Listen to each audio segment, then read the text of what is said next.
भान हो रहा है कि सब सत्य है, कोई फर्क नहीं पड़ता। वेश परिवर्तन से कोई फर्क नहीं पड़ता। गधे की पीठ में चाहे मिट्टी ला दो, चाहे कबाड़ ला दो, चाहे बेद ला दो, उसको बाहर से मतलब है। शरीर में चाहे लाल कपड़ा पहनो, चाहे सफेद पहनो, चाहे काला पहनो, चाहे नीला पहनो, चाहे पीला पहनो, ये तो वस्त्र है। आपका उद्देश्य क्या हुआ, आपका अपनापन कहां गया, ये खास बात है। कहीं ऐसा नहीं लिखा कि बाबा जी बनने से वो मोक्ष पद प्राप्त, नहीं। जहां संत की बात आएगी वहां लक्षण होंगे, जहां भगवत प्राप्ति की बात आएगी वहां मन का प्रभु में तन्मयता होना, प्रभु में डूबना, प्रभु के चिंतन में मगन होना होगा। वो चाहे गृहस्थ हो चाहे विरक्त हो, दोनों के। एक है कि संसार का व्यवहार पसंद नहीं तो निवृत्ति मार्ग का पथिक बन गया, और एक है कि संसार के व्यवहार को भगवत स्वरूप समझकर, भगवत अर्पित करते हुए अपने को प्रभु का मानकर, प्रभु को अपना मानकर चल रहा है, ठीक वैसे ही भगवत प्राप्ति उसको भी होगी। हम लोग जब सत्संग में बात सुनते हैं तो निर्णय करने के लिए हमारा ही हृदय होता है। अब लगा कि नहीं ठीक है, भजन तो करना है, पर हम ऐसा नहीं है कि कर्तव्य के लिए रुक रहे, पर कुछ समय अब हम लेंगे, फटाफट सब निपटा के।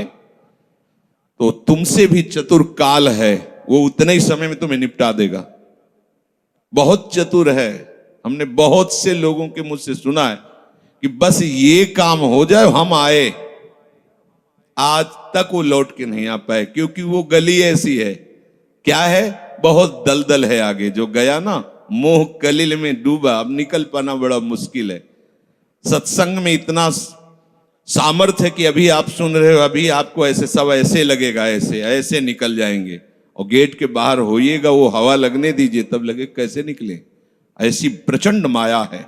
इसीलिए तन ही राख सत्संग में तो मन ही प्रेम रस भेयो, तब मन प्रेम रस में बराबर सत्संग होता रहे, बराबर साधु संग मिले। ऐ साधु, ये तमाशा है, तमाशा बस 2 घड़ी का तमाशा है।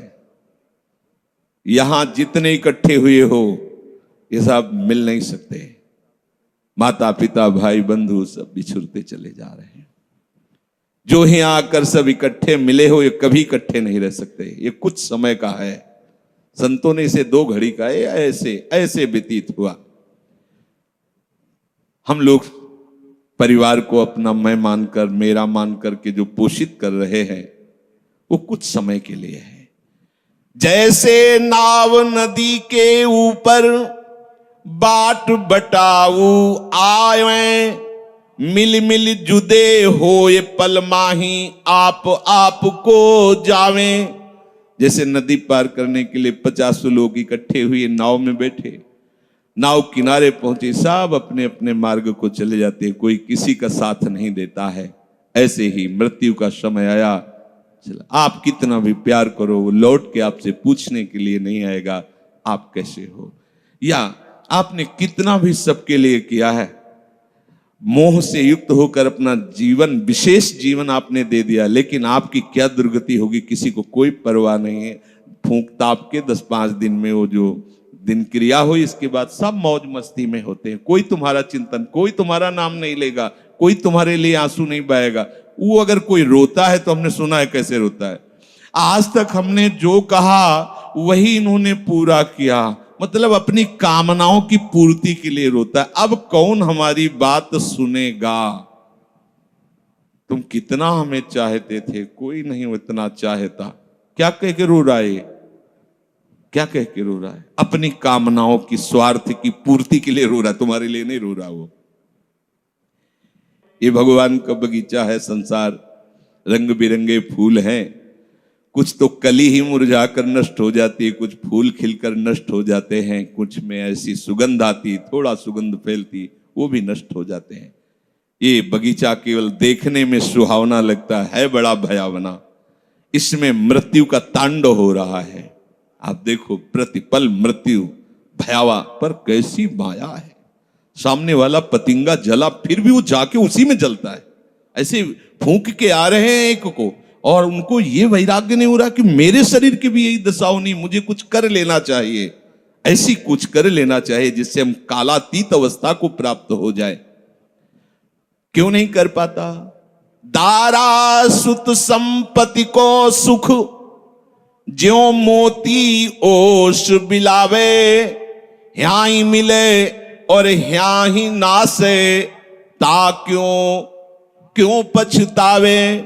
अरे भाई, ये पुत्र और परिवार का मिलन और ये सुख ऐसा है जैसे पत्ते में ओस की बूंद, कितने सेकंड में ढल जाएगी कुछ पता नहीं, ऐसे ही ये है।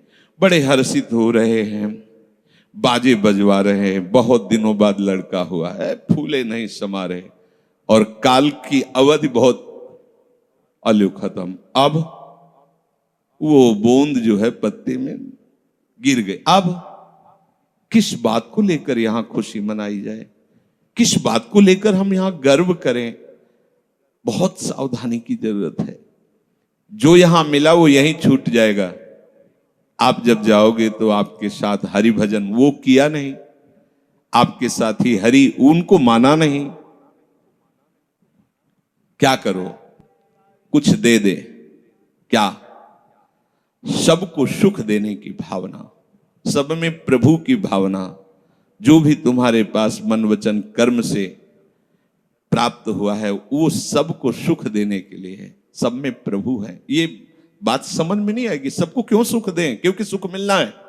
आप सिद्धांत समझो, आप सबके सुखों को खींच करके उनको दुख देकर सुखी होना चाहते हो तो वो दुख लौटकर बड़ा भारी रूप रख करके आपको भोगना पड़ेगा।